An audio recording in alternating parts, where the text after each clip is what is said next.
What's up, family? Man, I bless each and every one of you. May God continue to guide you, keep you, comfort you, and aid you in your growth and development, as well as the healing stage of your life. Family, man, we have to grow up emotionally and spiritually.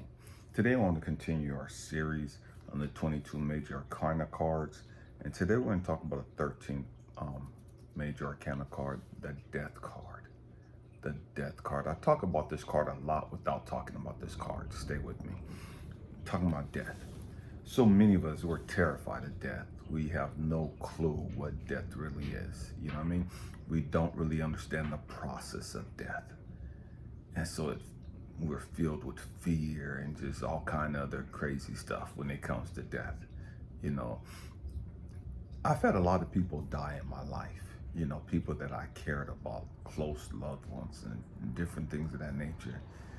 I grew up in a Christian household, and I'm not a Christian at all now, you know, but I grew up in a Christian household. And, you know, death was always associated with, you know, going to heaven or hell, you know. And if you wasn't quote unquote perfect, if you wasn't a Christian, perfect Christian, put it that way, you're going to hell. There was no ifs, ands, buts about it. Everybody was damned to hell if you didn't believe what these people believed. You know, you could be a Christian and still not believe what these people believed, and you're still going to hell. You know what I mean? And it was just crazy, you know, that belief system of everybody's going to hell because they don't believe what we believe. You know, that's so fucking narcissistic and egotistical to think that you have the only way to heaven, and everybody else that's quote unquote saved, sanctified, Holy Ghost filled, water baptized, going to church and all this other shit, because they don't believe what you believe, they're damned to hell. You know, and they're going to spend the rest of their eternity in the lake of fire. We got to grow the fuck up and understand that's bullshit. You know what I mean? And it is what it is. But so many of us grew up in that belief system, and we're so traumatized by it, you know, that we had this fear attached to death because we really don't understand it. And it wasn't until 2015, the love of my life, the first real love of my life, man, found out that she had breast cancer and she was gonna die. You know, there was nothing that they could do about it. You know, if they did chemotherapy and radiation and chemotherapy, surgery, and something radiation treatment or something else they're supposed to be doing. If they did all three things, the max she was gonna live was 6 months. You know what I mean? Best case scenario, according to them. And so I had to sit there in the process of being strong for her, in the process of being with her. I had to sit there and deal with my fear and my ignorance in regards to death. The year prior to that, not even the year prior to that, like 5 months prior to us finding out that my wife had breast cancer, man, my brother passed away from colon cancer. You know what I mean? So I hadn't really come to grips with losing people like that. I've always lost people, but man, this was like a new thing. I was at a new area in my life, my growth and development, and just, man, I was finally quote unquote at peace. You know, I was finally quote unquote, man, okay with living. You know what I mean? And now I'm struggling with death again, you know? And I've been suicidal a number of times. Stay with me, we're going somewhere, I promise you. I've been suicidal a number of times, you know? And it's like I didn't care about the consequences of committing suicide. If that meant I spent the rest of my life in hell, I didn't give a damn, you know, because hell couldn't be worse than how I was living. You know, it couldn't be any worse than the shit I was going through. You know what I mean? And so that shows you the pain and the not even the fear, but just the pain and the suffering that people are dealing with, you know, when it comes to, man, I'm gonna end it all. I'm talking about death, you know? And so we're willing to face death in that regard, but we really don't understand death when it comes to close members of our family, people that we love, you know? And so here I am, my wife, looking at her and seeing her body decay right in front of me, and nothing I could do to stop it. No positive thinking was going to change that. No manifesting was going to change that. No prayer, crying, and pleading and begging with God was going to change the inevitable. She was going to die. And it was completely obvious. You know what I mean?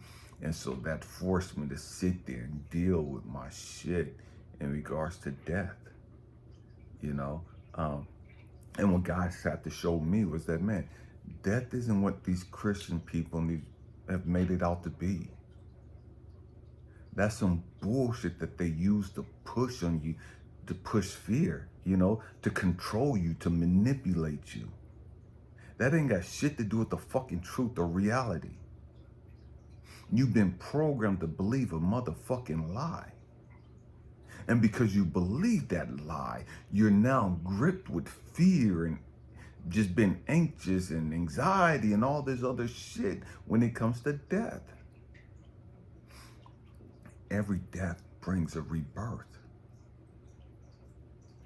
Every death brings a rebirth. Something comes back alive when this thing dies. We got to catch this. We got to grow up and understand what's going on. And so I'm like, what are you talking about? What are you talking about? And God was showing me, it's like, Elijah, I don't care what it is in life. Whether it's the death of your relationship, whether it's the death of a loved one, whatever it is, the death just means that this is just a closing of this chapter. There's another chapter after this. But because you don't understand that, or understand that there is another chapter after this, you just think that this is the finality. This is just the end. There's nothing left for this. And what God said to show me is like, Elijah, you've gone through so many broken situations. Elijah, you've been suicidal so many times. Elijah, you've been abandoned and rejected and kicked to the curb, and your relationships have all died. Elijah, when the plants that you grow die, when the animals that you grow die, what do? What happens to that stuff? It goes back to the ground, and the nutrients and all the vitamins and minerals and all that other stuff goes back in to replenish the ground, and the bugs and all these other things are replenished from that. The plants and the herbs and everything grows from that.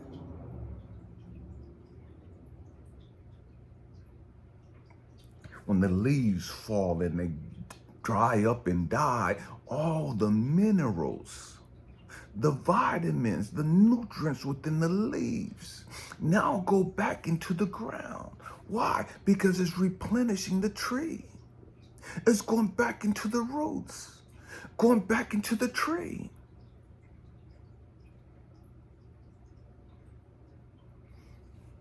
When we pass away, our soul leaves this physical being.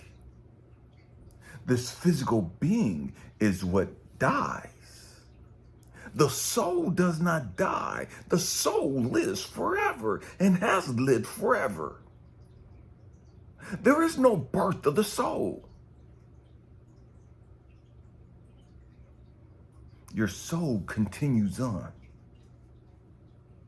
It just picks up another covering. It just picks up another jacket. It just puts on a new outfit.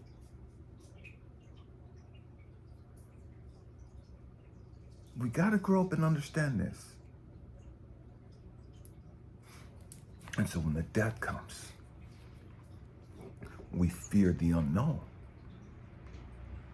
Well, God has had to show me, and I've had to learn through the process of being able to reflect back on situations in the past.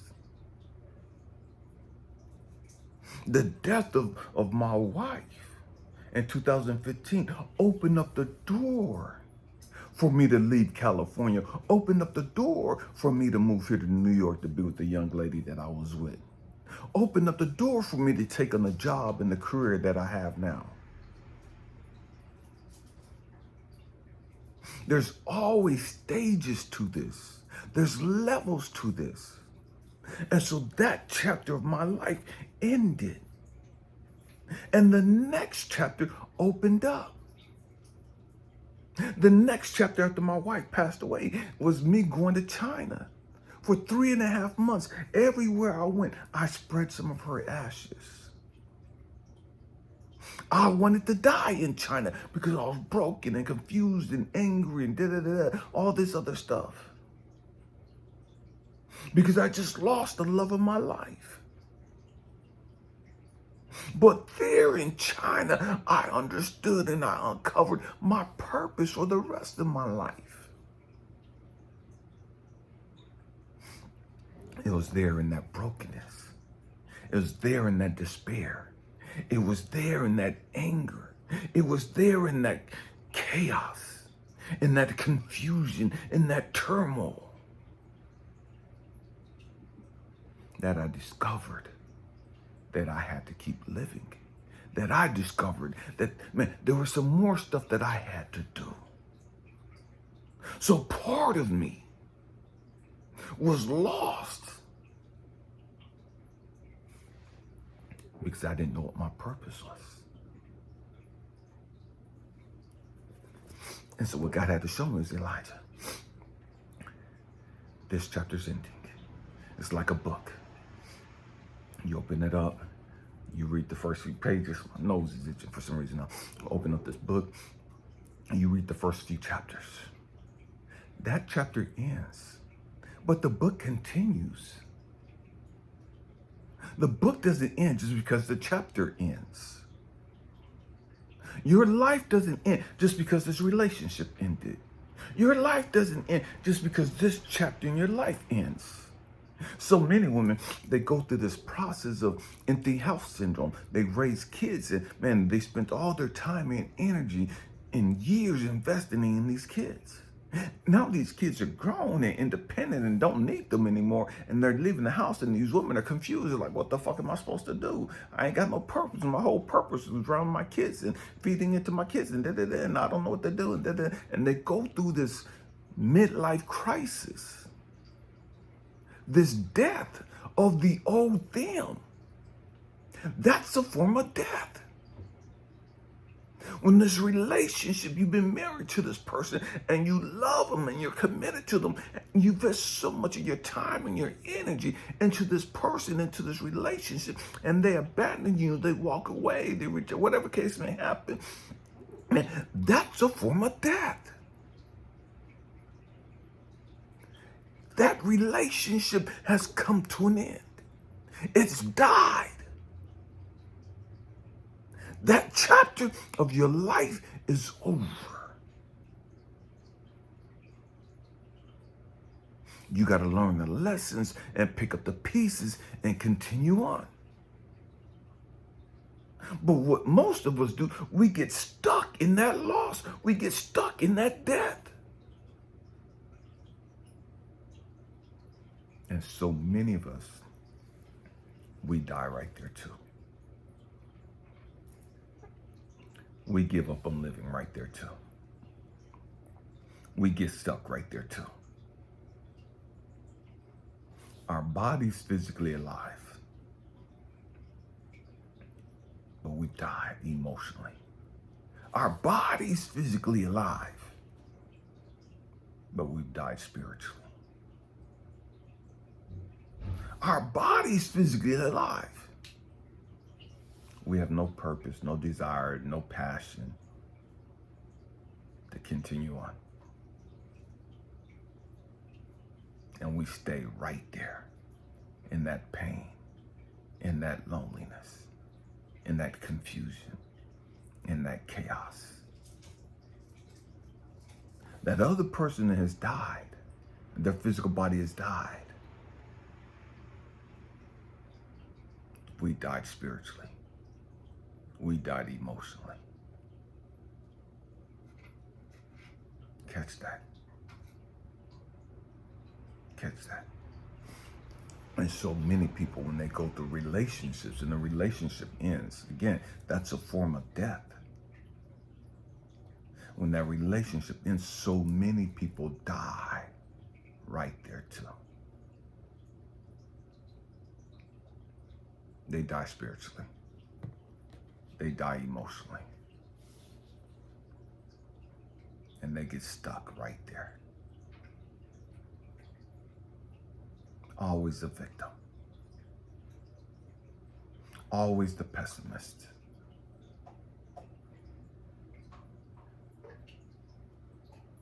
We have to grow up and understand, man, there's so much more to life. Even when your physical being dies, your soul continues on. There's so much more to your soul.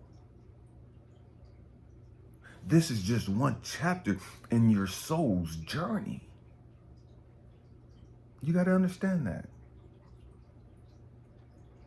I don't care whether you live 50 years, whether you live 100 years, whether you live 10 years. Your life, this whole big life of yours, however big, however expansive, however little it is, it's just one chapter in your soul's journey.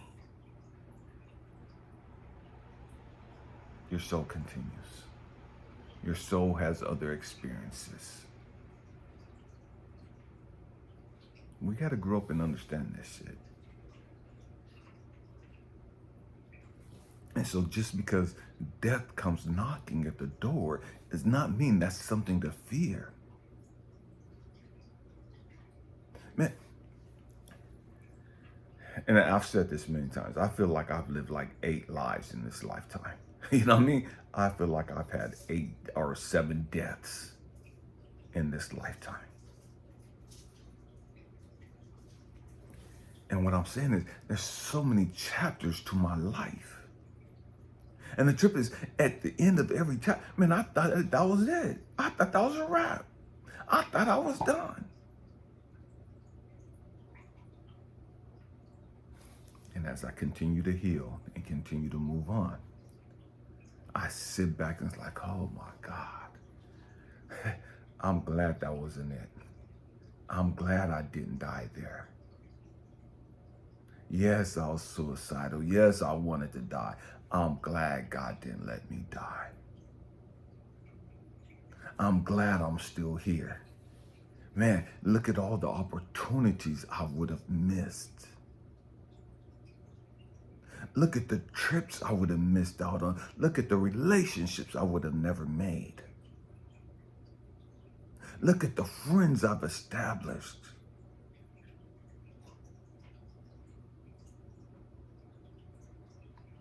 Look at the people that I've been able to help. I remember when this young lady here in New York, when she did what she did March 18th, 23, I was done. You know what I mean? I was done. Talking about the death card, I was done. I was homeless here in New York City. The only people I really knew was her and her mom. I was done. I was done with everything. Fuck people, fuck everything. I'm tired. I'm tired of helping people. I'm tired of trying to be there for people. I'm tired of trying to help people. I'm tired of trying to sow into the lives of others. I'm tired of investing my energy and my essence into other people and to help them. And nobody sees me. Nobody sees my pain. Nobody sees my fucking struggles. Nobody sees the bullshit that I'm going through. Nobody values me and nobody appreciates me. I'm just going through it, just fucking victim. The woe is me. You know what I mean? Because of the pain that I was dealing with, because of the cross I had to fucking carry.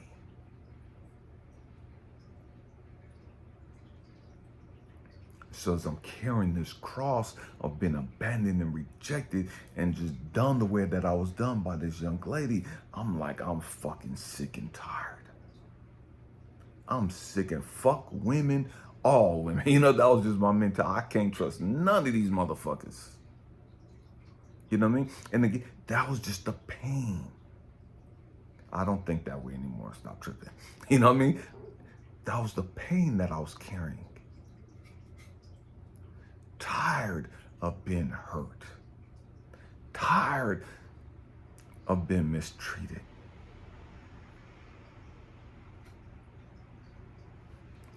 had to grow through that fucking death. I had to heal through that fucking death.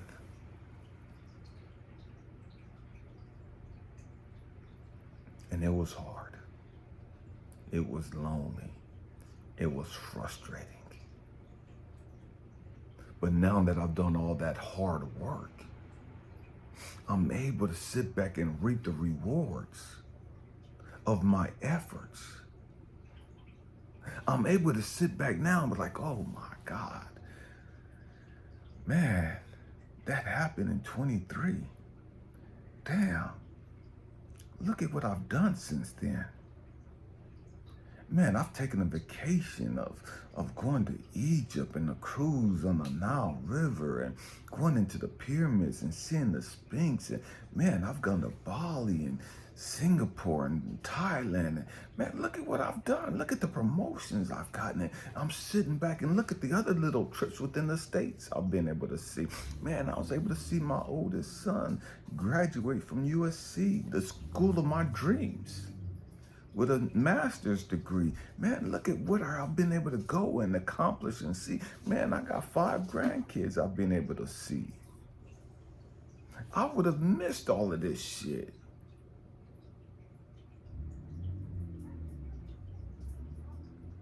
I would have missed all of this. Yes, death hurts, but it comes with a lesson. Every death, I don't care what it is, whether it's the death of your business, death of your relationship, whatever the death is, it comes with a lesson, an opportunity for you to heal, grow through, and be able to go through that door to the next stages of your life, to the next plateau, to the next level. But if you don't heal, you can't walk through that door and be elevated. If you don't learn the lesson, you can't walk through that door and go to the next level of your life. We got to grow up. We got to be willing to face the death. Understanding that life, understanding that opportunities come, wisdom come with that death. The question is, are you going to take the time to seek out that wisdom? Take the time to seek out that knowledge? Or are you going to be a victim of what you lost and get stuck in that quicksand of feeling helpless, of feeling hopeless, of feeling abandoned and a failure and all that other crazy low vibrating bullshit? Death is inevitable. Death is going to come for every one of us in a multitude of ways. The question is, are you ready to face it? The question is, are you ready to grow through it? Are you ready to heal through it? Are you ready to see what it is about you that you need to release? Because when that death comes, it's revealing a characteristic about you. It's revealing a certain nature about you that you have to deal with, that you have to heal from, that you have to grow from. Man, hope and pray that I said something to encourage you, to inspire you, to even challenge your way of thinking. I love you guys. Happy healing. Peace.